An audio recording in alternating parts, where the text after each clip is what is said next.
coronavírus, ele é mais uma doença.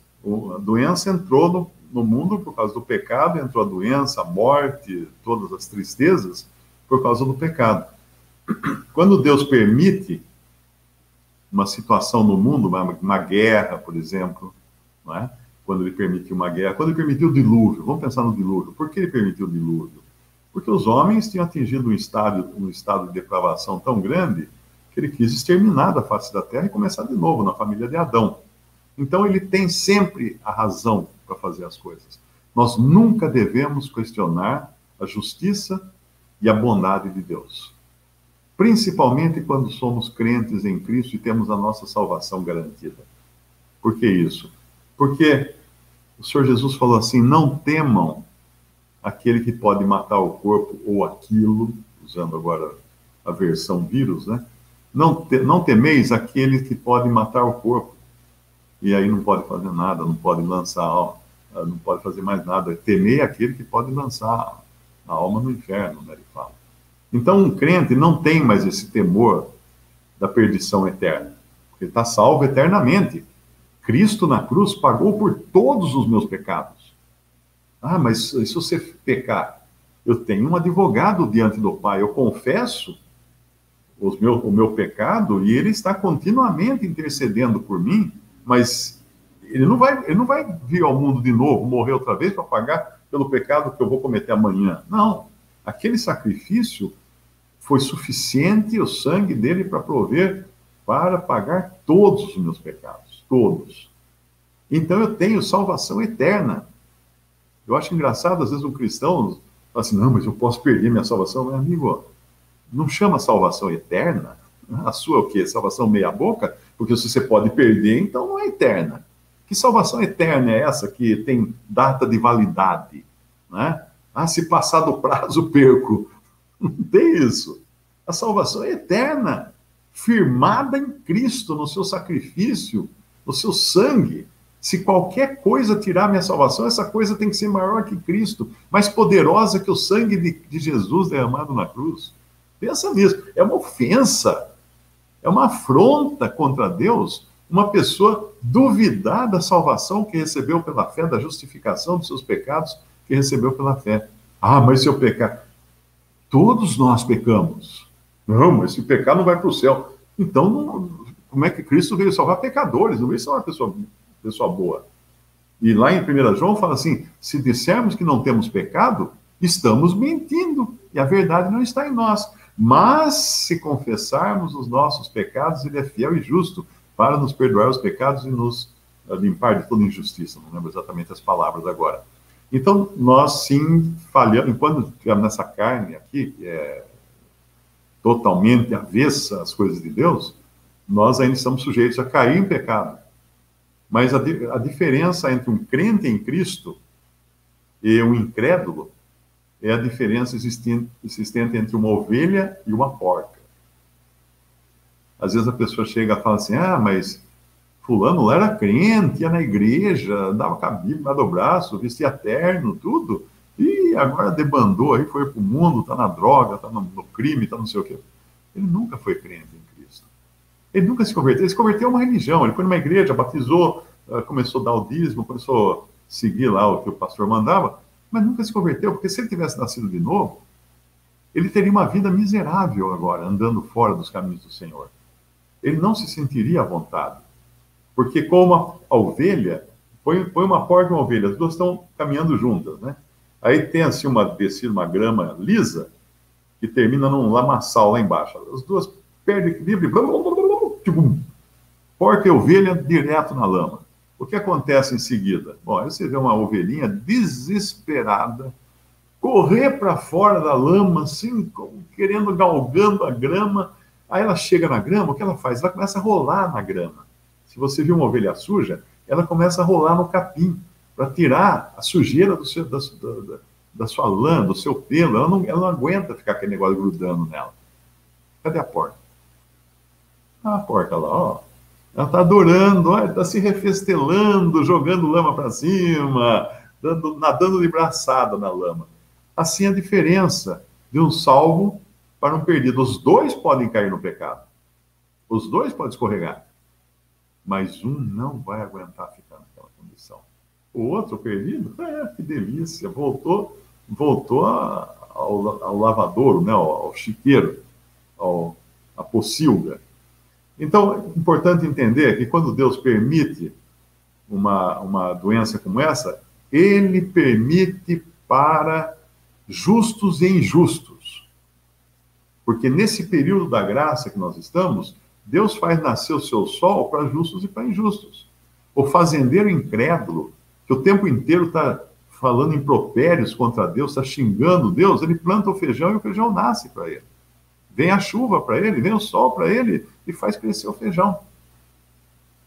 E daí, mas por quê? Mas ele nem obedece a Deus, ele não vai na igreja, mas porque Deus faz chover.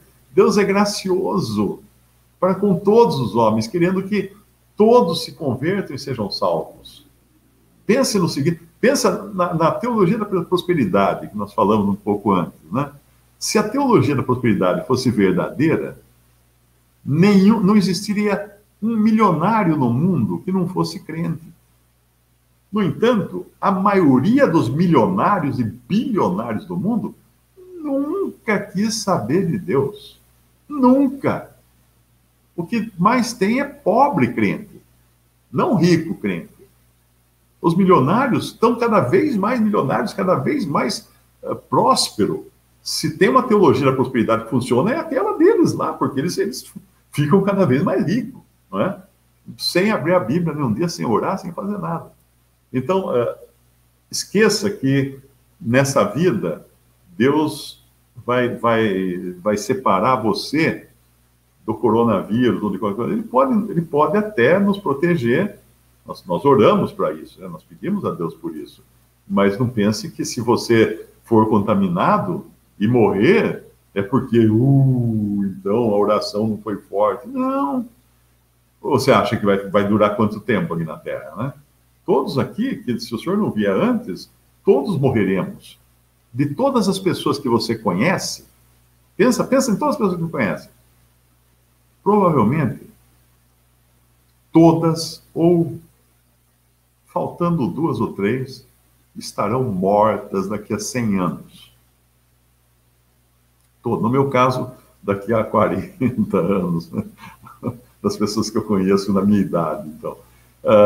Então, todos morrem, todos ficam doentes, todos...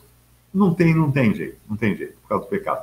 O que o crente tem é o conforto da companhia do Senhor, sabendo que, como Paulo falou, eu sei que viver, como é que é? Viver é Cristo e morrer é lucro. Qual incrédulo que pode falar que morrer é lucro? Nenhum.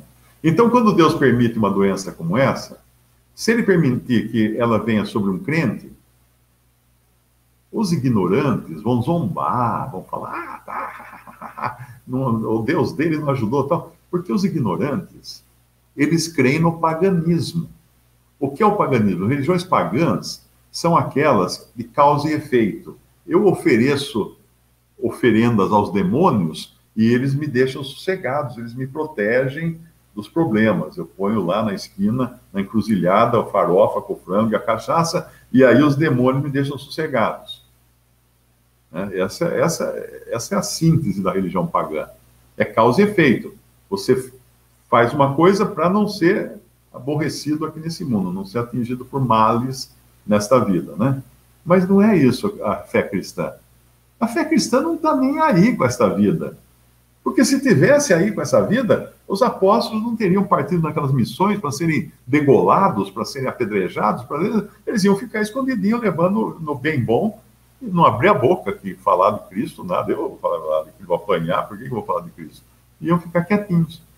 Mas não, o cristão ele não está nem aí. Então, se um cristão fica doente, tem algumas razões. Primeira razão, o Senhor está querendo ensiná-lo alguma coisa. Eu já aprendi muita coisa quando fiquei doente. Eu já aprendi muita coisa quando tive algum acidente. Descobri que tinha coisas que eu estava fazendo errada, que eu não devia continuar fazendo, que eu tinha que confessar meus erros ao Senhor. Tudo isso o crente aprende na doença. Não tem coisa melhor do que uma doença para baixar a bola da pessoa, deixar ela sem forças. para ela poder parar e meditar e orar e ter comunhão com o Senhor. Então, pode ser que a doença tenha o objetivo de ensinar o crente algo que ele não aprenderia no céu, mas só aprende na terra.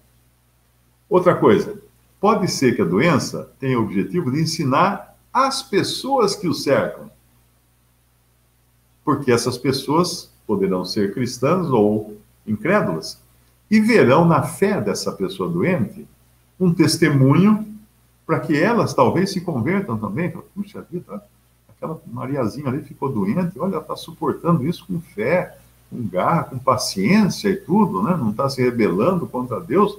Eu quero conhecer mais esse Deus, quero saber quem é esse Deus. Então Deus pode usar um doente para alcançar outro. Paulo fala na passagem de 1 Coríntios capítulo 10, ele fala, não, capítulo 1, 2 Coríntios capítulo 1, ele fala que Deus nos consola com a consolação que daí nós podemos consolar outros. Então, passamos por problemas, somos consolados naqueles problemas, e aí encontramos uma pessoa que está passando por esse problema, temos consolação para oferecer para ela também. A mesma consolação com a qual nós fomos consolados. Então, serve para mim, os males que vêm, serve para o outro, que me vê atravessar por aquele vale de dor e sofrimento, e pode ser um testemunho para desconverter, e serve também para aquele que quis me causar mal, digamos que não seja uma doença, seja um homicídio, por exemplo. O cara mata um cristão. Deus pode estar querendo ensinar uma coisa pro que matou.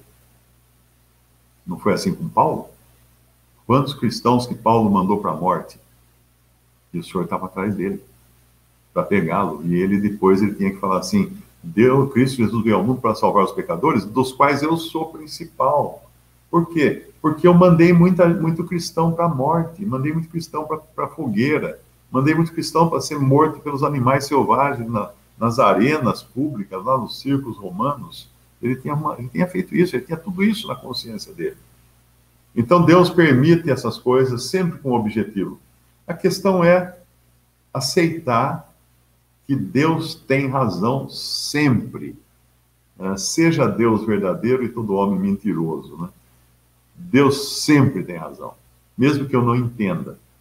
Um dia na glória eu vou entender. Muitas pessoas saem daqui, morrem por causa de uma doença e não entenderam por que foi isso. Aí chega na glória, o Senhor fala, ó, sabe por que eu fiz isso? Olha lá sua filha, ela, tá vendo? Se converteu agora. Se ele continuasse lá, não ia se converter, tá vendo? Então, foi para isso. Então, essa é a razão da pandemia e outras coisas. Não vai acabar, não. Vai ter a pandemia, depois vem outra pandemia, depois vem guerra, depois vem mais não sei o quê. E os cristãos estão nesse angu de caroço juntos, porque é aqui que nós temos que testemunhar de Cristo.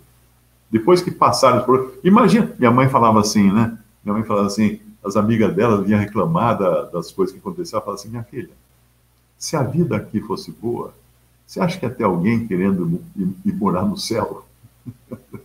Não ia ter ninguém querendo ir para o céu. Ia querer ficar aqui para sempre.